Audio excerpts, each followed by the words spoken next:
আজকের রেসিপি হলো নতুন স্বাদের চিকেন কারি। তার জন্য গরম তেলে পেঁয়াজটিকে ভেজে বেরেস্তা তৈরি করে নিতে হবে। এরপরে দিয়ে দেবো কাঁচা পেঁয়াজ বাটা, তারপরে দিয়ে দেবো গোটা গরম মশলা। তারপরে পেঁয়াজটিকে ভালো করে রান্না করতে হবে। এরপরে আমরা দিয়ে দেবো কয়েকটা গুঁড়ো মশলা, হলুদ গুঁড়ো, লঙ্কা গুঁড়ো, জিরে গুঁড়ো আর স্বাদ মতো নুন। তারপরে মশলাটির সাথে পেঁয়াজ বাটাটিকে ভালোভাবে রান্না করতে হবে। অল্প অল্প করে জল দিয়ে মশলাটা রেডি করে নিতে হবে।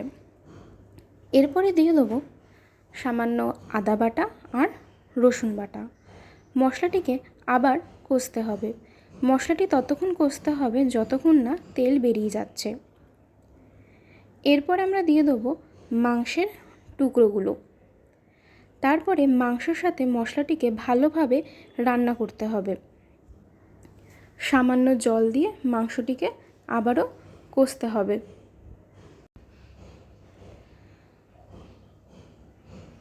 কিছুক্ষণ পরে মাংসটি কষে ঢাকনা দিয়ে মাংসটি সিদ্ধ হওয়ার জন্য ছেড়ে দেবো। আমাদের মাংস প্রায় সিদ্ধ হয়ে এসেছে।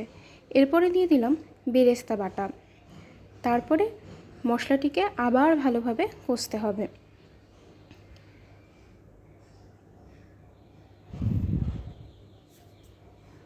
এরপরে দিয়ে দিলাম কাঁচা লঙ্কা চেরা। যারা ঝাল খেতে পছন্দ করেন না তারা কাঁচা লঙ্কা নাও দিতে পারেন। এরপরে দিয়ে দিলাম গরম মশলা গুঁড়ো। আমাদের রান্না কিন্তু প্রায় কমপ্লিট হয়ে এসেছে।